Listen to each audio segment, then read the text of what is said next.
우리는 흔히 내 인생은 내가 만들어 간다. 아니면 내 인생은 내 거다. 이런 말들을 이제 하고 또 듣기도 합니다. 물론 우리가 인생을 계획하고 또 그렇게 노력하는 것은 중요합니다. 그러나 성경은 우리에게 그것보다 훨씬 더 중요한 것을 이제 가르쳐 주고 있습니다. 예수님께서는 참새 한 마리도 하나님의 허락이 없이는 땅에 떨어지지 못한다라고 그렇게 말씀을 하셨습니다. 결국 세상을 움직이시고 우리의 삶을 주관하시는 분은 하나님이십니다. 오늘 본문은 그 사실을 아주 우리에게 분명하게 보여주고 있습니다. 이제 사울은 다윗을 죽이기 위해서 정말 온 힘을 다했습니다. 이 사울은 그 나라의 왕이잖아요. 그러니 그 휘하에 군대도 있었고 또 엄청난 권력을 가지고 있었습니다. 그런 그가 다윗을 죽이기 위해서 매일매일 추적하는 거예요. 반면에 다윗은 이제 사울의 그 추격을 피해서 광야로 숨어 들어가서 그곳을 떠도는 도망자 신세였습니다. 그래서 어떻게 보면 인간적으로 볼 때 정말 결과는 뻔해 보입니다. 그런데 성경을 보니까 사울이 다윗을 매일 찾아도 하나님께서 다윗을 사울의 손에 넘기지 않으셨다라고 말씀하고 있습니다. 여기서 매일 찾되라고 하는 이 말을 통해서 사울이 얼마나 집요하게 다윗을 추적했는지를 우리가 알 수 있습니다. 하지만 하나님께서는 그 다윗이 잡히는 것을 허락하지 않으시고 비록 다윗은 쫓기는 신세였었지만 하나님께서 보호해 주시는 그런 상황 속에 있었던 것입니다. 여기서 우리는 아주 중요한 영적인 원리를 발견할 수가 있습니다. 우리 인생의 운명은 사람의 힘이 아니라 하나님의 주권에 달려 있다라고 하는 것입니다. 유대인들은 역사가 흘러가는 어떤 시간 속에 우연히 만들어지는 것이라고 생각하지 않았습니다. 모든 사건의 배후에 반드시 하나님의 손이 있다라고 생각을 했습니다. 그래서 잠언서 16장 9절을 보면 사람이 마음으로 자기의 길을 계획할지라도 그의 걸음을 인도하시는 이는 누구시라고요? 여호와시다. 하나님이시라는 거예요. 이 유대인들은 이것을 이제 하나님의 섭리적 돌보심이라고 하는 말로 하게 되는데 여기 하샤가하라고 하는 이 의미가 하나님의 섭리적 돌보심을 나타내는 그런 히브리어입니다. 하나님께서 사람의 걸음, 또 사람과의 만남, 또 삶의 방향까지도 친히 주관하신다라고 하는 거죠. 우리가 아침에 눈을 뜨고 물을 마시고 화장실을 가서 씻고 나와서 식사를 하고 또 교회 오고 평상시에 이렇게 살아가는 모든 순간순간들이 그저 우연하게 우리에게 다가오고 하는 것이 아니라는 거예요. 그 모든 것을 다스리시는 것이 바로 하나님의 섭리입니다. 사울은 다윗을 잡기 위해서 아주 철저하게 계획을 했을 것입니다. 하지만 하나님께서 이 다윗이 잡히는 그 일을 허락하지 않으신 거예요.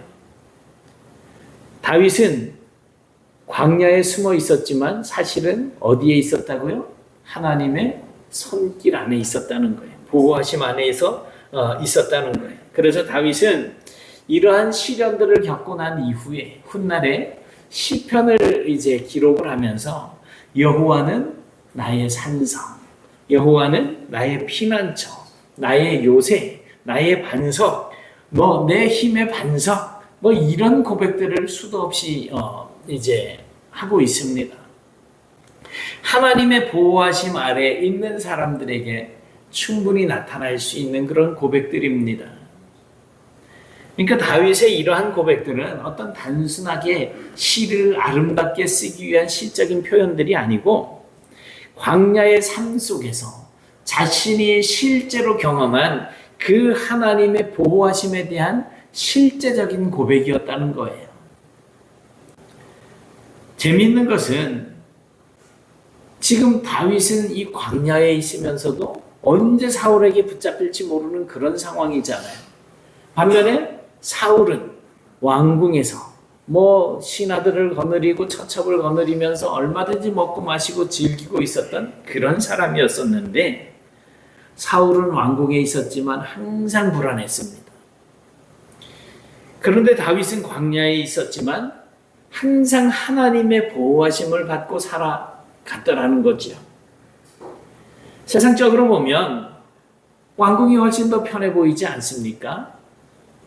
하지만 사울이 거하는 곳, 그것은 하나님이 없는 왕궁이었어요. 하나님이 없는 왕궁은 그저 그런 여전히 두려움에 떠는 장소가 되어버렸던 것입니다.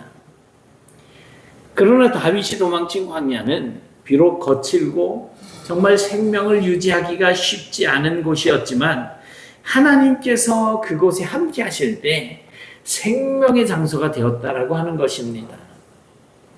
이게 믿음의 역설이에요. 모순이라고 이야기하잖아요. 창 파는 사람과 방패 파는 사람이 있는데 창을 파는 사람이 이 창은 세상에 뚫지 못할 것이 없습니다. 이렇게 이제 광고를 하고 팔고 있는데 방패를 파는 사람이 이 방패는 세상에 못 막을 무기가 없습니다 한단 말이에요. 그러면 창이 이기는 거예요? 방패가 이기는 거예요? 그래서 모순이라는 거예요.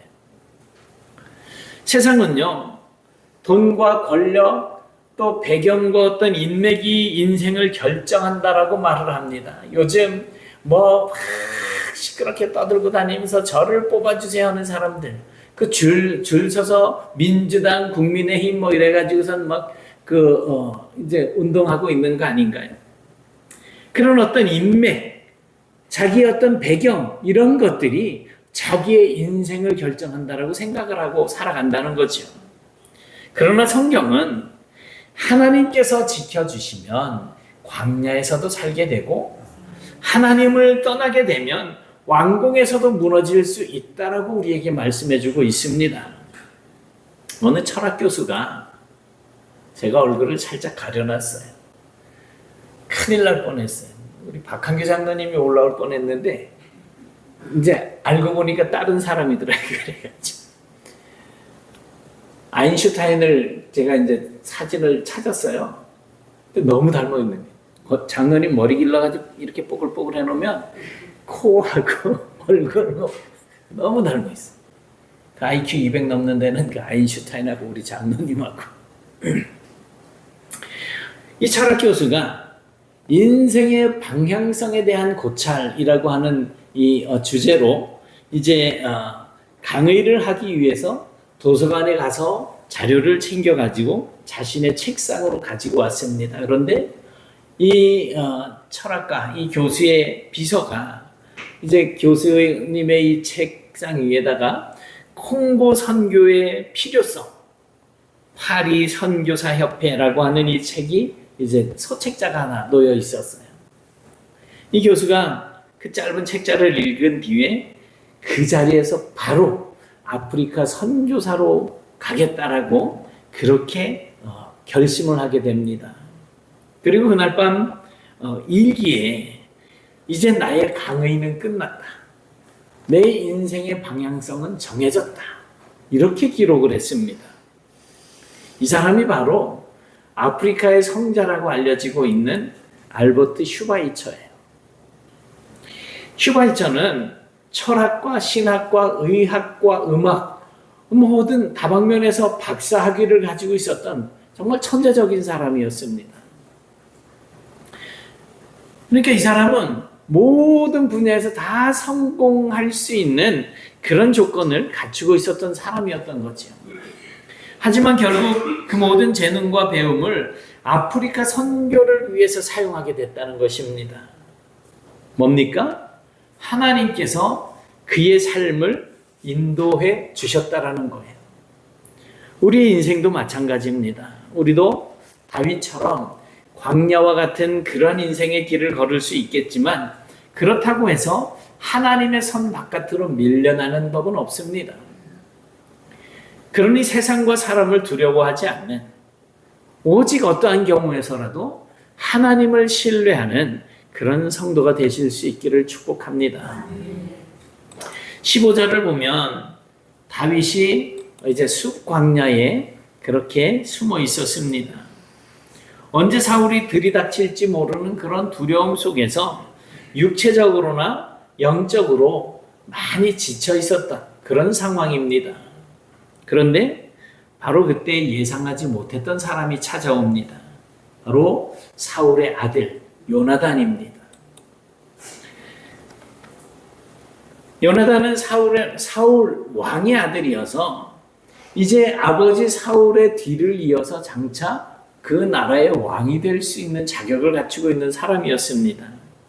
다시 말하면 이제 사울 다음에 차기 왕으로 기름 부음 받은 다윗과 경쟁적인 그런 어떤 관계를 유지하며 살아갈 수 있는 사람이었다는 거예요. 그러나 요나단은 자신의 명예보다 하나님의 뜻을 더 중요하게 여기는 그런 사람이었습니다. 그래서 다윗을 시기하지 않고 오히려 생명을 걸고 도와주었는데 16절을 보니까 하나님을 향하여서 흔들리던 그 다윗의 이 시선, 다윗의 그 마음을 다시 하나님께로 향하게 하는 일을 요나단이 하게 됩니다. 우리가 생각하기는 참 이해하기가 쉽지 않잖아요. 원수 같은 사람이에요.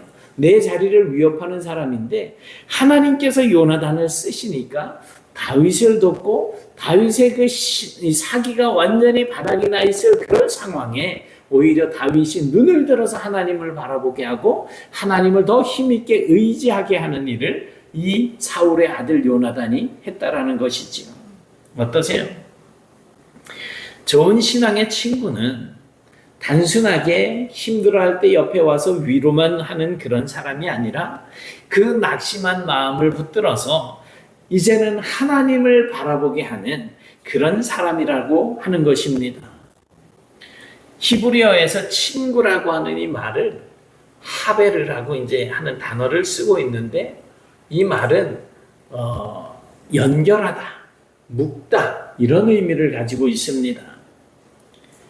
그러니까 친구란 단순히 그냥 뭐 함께 시간을 보내는 그런 사람이 아니라 하나님 안에서 영혼으로 연결되어진 사람, 하나님의 사랑으로 묶여진 사람, 이런 표현으로 이제 해석할 수 있을 것입니다.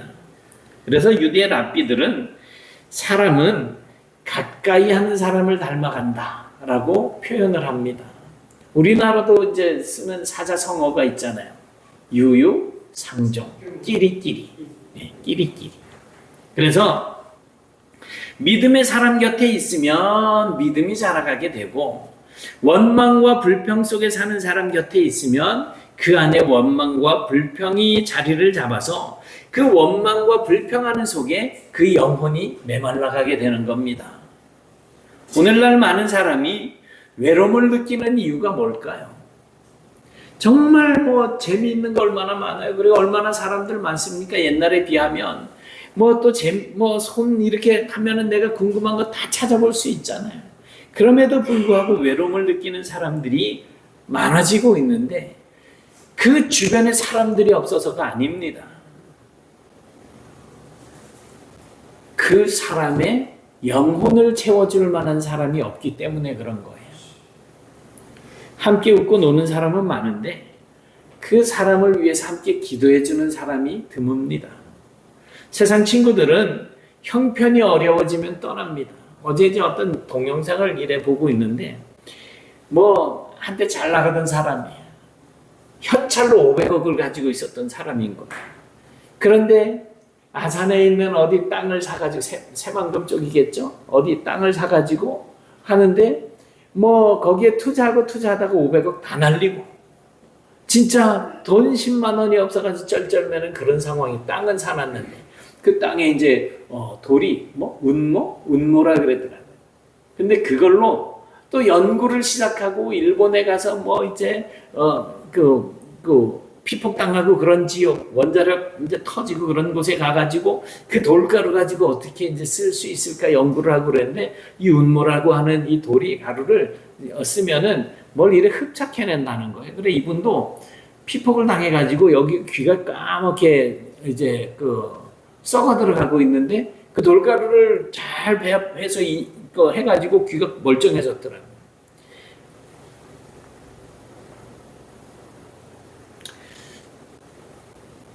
이 사람이 이야기하는데 그런 이야기는 다 이제 흔히 듣는 이야기인데 내가 좀 있을 때는 그렇게 사람들이 바글바글 내 주변에 있더니 내가 쫄딱 망하니까 다 떠나더라 이 이야기를 하는 거예요. 그래서 세상 친구들은 우리의 형편이 어려워지게 되면 떠날 수 있습니다. 그러나 믿음의 친구는 광야에서 힘든 생활을 할 때 찾아온다는 거죠. 찾아와서 두려움을 키워주거나 불안감을 조성해 주는 것이 아니라 오히려 그 가운데서도 하나님을 의지할 수 있도록 해준다는 거예요. 이처럼 좋은 신앙의 친구는 사람을 하나님께로 더 가까이 가게 만듭니다. 실제로 성경을 보면 하나님께서는 중요한 순간마다 믿음의 동역자들을 붙여주시는 것을 우리가 볼 수 있지 않습니까? 모세에게는 아론과 훌을 붙여주셨고 또 엘리야에게는 엘리사를 붙여주셨고 바울에게는 디모데라고 하는 아들 같은 동역자가 있었습니다. 예수님께서도 이제 제자들과 같이 사역을 하시면서 또 전도를 보낼 때도 혼자씩 가는 것이 아니라 2명, 3명씩 짝을 지어서 가도록 그렇게 동역자를 붙여주시지 않았습니까? 하나님께서는 우리를 혼자 살아가도록 만들지 않으셨습니다. 특별히 믿음의 길은 혼자 걸어가기가 어렵습니다. 그렇기 때문에 낙심할 때 붙들어주고 흔들릴 때 다시 하나님을 바라보게 할 수 있는 그런 신앙의 친구가 우리에게는 필요한 것입니다. 그리고 우리는 그런 좋은 신앙의 친구를 가까이 해야 합니다. 세상적인 성공만 말하는 사람들보다 하나님을 더 사랑할 수 있도록 우리를 이끌어줄 수 있는 사람을 곁에 두어야지 되는 거예요. 믿음을 가볍게 여기는 사람보다 나를 기도의 자리로 이끌어줄 수 있는 그런 사람과 함께 해야 합니다. 동시에 우리도 누군가에게 바로 그 요나단과 같은 그런 사람이 되어 주어야 되는 것입니다. 낙심한 사람에게 하나님을 바라보게 하고 또 두려워하는 사람에게 믿음을 심어주고 하나님을 바라보게 하는 그런 사람이 되어야 합니다. 하나님께서는 때로 한 사람의 인생을 살리실 때 좋은 신앙의 친구를 통해서 역사하신다는 사실을 기억하시기 바랍니다. 그러므로 하나님께서 좋은 신앙의 친구를 나에게도 허락해 달라고 그렇게 간구하십시오. 또한 우리가 누군가에게 믿음을 세워주는 그런 친구가 될 수 있도록 정말 힘쓰는 삶을 사실 수 있기를 바랍니다. 이제 18절에 보니까 두 사람이 여호와 앞에서 언약했다라고 말씀을 하고 있습니다. 이 언약은 단순한 우정을 이야기하는 것이 아니고 하나님 앞에서 맺은 믿음의 약속입니다. 그러니까 두 사람의 관계 중심에는 어떤 감정이나 이해관계가 있는 것이 아니고 그 사람들 중심에 하나님이 계셨다라고 하는 거예요. 세상의 관계는 상황에 따라서 바뀌기도 합니다. 이익이 있을 때는 가까워지지만 손해가 생길 것 같으면 멀어지고 형편이 좋을 때는 함께하지만 어려움이 찾아오면 떠나는 경우들이 훨씬 더 많습니다. 그러나 하나님 안에서 세워진 관계는 다릅니다. 그 중심에 누가 계시기 때문에 하나님이 계시기 때문에 요나단은 아버지의 뒤를 이어서 왕좌에 오를 사람이었습니다. 그러나 요나단은 자신의 욕심보다 하나님의 뜻을 더 소중하게 여기는 사람이었습니다. 그래서 하나님께서 다윗을 차기 왕으로 세우신다라고 하는 그 사실을 인정하고 자신의 미래보다 하나님의 계획을 따르기로 결정한 사람이 바로 요나단입니다. 이것이 바로 믿음으로 사는 사람의 모습인 것입니다. 세상은 경쟁자를 이겨야 된다라고 우리에게 말을 하지만 믿음의 사람은 하나님의 뜻 앞에서 나 자신을 내려놓을 수 있어야지 된다라고 가르치고 있습니다. 믿음은 내 욕심을 붙드는 것이 아니고 하나님의 뜻을 붙드는 것입니다. 그래서 히브리어로 베리트라고 하는 이 단어, 언약이라고 하는 이 말은 단순한 계약서에 도장 찍는 그런 수준의 약속이 아니라 생명을 걸고 맺는 그런 관계를 이야기하는 겁니다. 아브라함이 제사를 할 때 이제 그 짐승을 갈라놨잖아요. 그리고 불이 그 가운데를 지나가는 이러한 그 모습을 봅니다. 그래서 구약의 제물을 드릴 때는 각을 뜬다 그러죠. 배를 가르고 이렇게 갈라놓습니다. 그래서 때로는 그렇게 짐승을 쪼개놓고 그 사이를 지나가면서 내가 이 언약을 깨뜨리면 나도 이렇게 되겠다라고 하는 아주 무서운 각오로 맺는 것이 언약이라는 거예요. 베리트. 그만큼 언약은 거룩하고 정말 무거운 약속이었습니다. 생명을 걸고 지키겠다라고 하는 결단이 있어야 됐기 때문인 거죠. 그러니 다윗과 요나단과의 관계는 서로 그저 단순하게 좋은 어떤 감정을 나누는 친구 관계를 넘어서 하나님 앞에서 끝까지 내가 신실하게 돕겠다라고 하는 어떤 영적인 결단이 이제 따라있는 그런 언약이었던 것입니다. 이것이 바로 세상의 친구와 또 신앙 친구의 차이입니다. 본문에서 우리가 또 한 가지 주목해야 할 부분이 있는데 언약을 맺은 후에 두 사람이 각자 집으로 돌아갔대요. 다윗은 숲풀에 여전히 십광야에 그냥 머물고 있고 요나단은 자기 집으로 돌아가니라 그랬어요. 그러니까 둘은 이 언약을 했는데 계속 서로 도와주는 관계가 아니라 이제 떨어졌다는 거예요. 함께 있지 못했던 거죠. 그래서 다윗은 여전히 광야에서 도망을 다니는 신세였었고 요나단은 다시 사울의 집, 그 왕궁에 가서 정말 편안한 삶을 살 수 있는 그런 상황이 되고 있는 것입니다. 그러니까 다윗이 지금 요나단과 언약을 맺고 하나님이 도와주신다고 하더라도 상황이 바뀐 것이 아닌 거예요. 어떤 문제가 해결된 것도 아닙니다. 환경이 달라진 것도 아닙니다. 그러나 다윗은 혼자가 아니었던 거죠. 하나님 안에서 믿음의 사람 한 명이 주는 어떤 힘은 생각보다 훨씬 큽니다. 이처럼 진정한 믿음의 관계는 항상 함께 붙어 있어야만 유지되는 것은 아닌 거죠. 멀리 떨어져 있어도 이제 서로를 위해서 기도하고 또 하나님의 뜻 안에서 서로를 맡기면서 믿음을 세워주는 관계야말로 진정한 신앙으로 맺어진 친구라고 할 수 있습니다. 이에 대해서 유대 랍비들은 친구란 내 영혼이 하나님께 가까워지도록 돕는 사람이다 라고 가르치고 있습니다. 여러분들에게 친구가 어떤 친구입니까? 그저 그냥 어렸을 때부터 친해왔으니까 욕이나 주고받고 우리는 그 정도로 친해 이런 걸로 이제 그 친구라고 생각하고 멈추지 마시고 내가 저 사람의 영혼을 하나님께 가까워지도록 돕는 사람이 될 때 내가 저 사람에게 진짜 영적인 친구가 되어지는 거예요. 또 저 사람도 나에게 그런 관계를 유지하면서 올 때 그때 우리는 정말 친구라고 할 수 있는 겁니다. 오늘날 많은 관계는 너무 쉽게 시작되고 너무 쉽게 끝나버리지 않습니까? 그러나 하나님 안에서 맺어진 관계는 다릅니다. 서로를 이용하는 그런 관계가 아니라 서로를 하나님께 더 가까이 갈 수 있도록 돕는 관계입니다.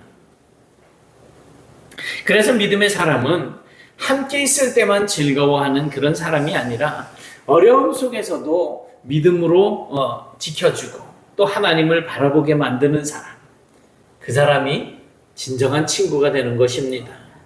오늘 우리도 이런 영적 동반자가 필요합니다. 그리고 우리 역시 누군가를 믿음으로 붙들어주는 그런 사람이 되어야 합니다. 왜냐하면 하나님께서는 종종 믿음의 공동체를 통해서 한 사람의 인생을 세우시기를 바라고 계시기 때문입니다. 다윗에게 요나단이 있었던 것처럼 오늘 우리에게 하나님 앞에 함께 믿음을 지켜갈 영적 동역자가 필요합니다. 이런 은혜가 저와 여러분에게 임하시길 축복합니다. 여러분, 오늘 본문을 통해서 우리는 세 가지 중요한 교훈을 배우게 됩니다. 첫째, 우리의 인생은 사람의 손이 아니라 하나님의 손 안에 있다는 것입니다. 하나님의 주권을 이야기하는 거예요. 사울은 왕의 권력을 가지고 다윗을 추적했지만 하나님께서 허락하시지 않으니 다윗을 잡을 수가 없었습니다. 그러니 우리는 환경이나 사람보다 우리를 지켜주시고 보호하시는 그 하나님을 신뢰하며 살아가야 합니다. 둘째로, 하나님은 광야 같은 인생길에서도 믿음의 동역자를 우리에게 붙여주신다는 것입니다. 요나단은 다윗의 어떤 두려움을 키워주는 사람이 아니라 더욱 하나님을 의지하며 하나님을 바라볼 수 있도록 도운 사람이었습니다. 우리도 믿음을 세워주는 신앙의 친구를 만나고 또 누군가에게 그런 사람이 되실 수 있기를 축복합니다. 그리고 세 번째로, 하나님 안에 맺어진 관계는 어려움 속에서도 흔들리지 않는다는 거예요. 다윗과 요나단은 여호와 앞에서 언약했고 각자의 자리로 돌아간 후에도 그 믿음의 관계는 계속되고 있었습니다. 진정한 신앙의 관계는 하나님 안에서 서로를 붙들어주는 관계입니다.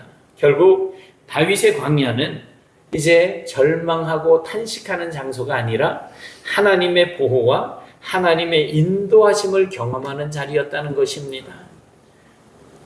지금은 비록 광야와 같은 그런 인생을 지나고 있다고 할지라도 하나님께서는 여전히 우리를 붙들고 계십니다. 그리고 믿음의 사람들을 통해서 우리에게 힘과 용기를 더해 주시고 또 약속한 그 길로 인도해 주신다는 것입니다. 그러므로 어떤 상황 속에서도 이제 주변에 있는 어떤 환경 그리고 사람들을 두려워하지 마시고 오직 우리를 도우시고 지켜주시고 보호해 주시고 인도하시는 그 하나님을 신뢰하며 살아가시는 그런 복된 성도들이 다 되실 수 있기를 주님의 이름으로 축원합니다. 사랑과 은혜가 풍성하신 하나님, 우리 아버지, 오늘 말씀을 통해 우리의 인생이 사람의 손이 아니라 하나님의 손 안에 있음을 생각하게 하시니 감사합니다. 다윗이 광야 가운데서도 하나님의 보호하심을 경험했던 것처럼 이제 우리도 어떤 상황 속에서든지 하나님을 신뢰하며 살아갈 수 있도록 인도해 주옵시고 두려움보다 믿음을 선택하게 하시고 환경보다 하나님을 바라보며 하나님과 하나님의 그 약속을 생각하는 그런 저희들이 될 수 있도록 도와주옵소서. 또한 요나단과 같은 믿음의 동역자들을 허락해 주시고 우리 역시 누군가를 하나님께로 이끄는 신실한 친구가 될 수 있도록 인도해 주옵시며 하나님 안에서 친구로 맺어진 거룩한 관계들을 지켜주시고 서로를 위해서 기도하며 믿음을 세워나가는 영적 신앙의 친구가 되어질 수 있도록 도와주시옵소서. 광야 같은 현실 가운데서 육신의 질병으로 인하여 또 마음의 상처들로 인하여서 많이 힘들고 괴롭고 정말 그래서 밤잠을 이루기 쉽지 않은 이런 환경 속에 저희들이 있지만 하나님, 저희들이 눈을 들어 우리를 지켜주시고 보호하시고 인도하시는 하나님을 바라보게 하시고 어떠한 현실 가운데서도 하나님께서 함께 하심을 경험하며 끝까지 믿음으로 승리하며 살아갈 수 있는 저희들 되게 하여 주시옵소서. 예수님 이름으로 기도드리옵나이다. 아멘.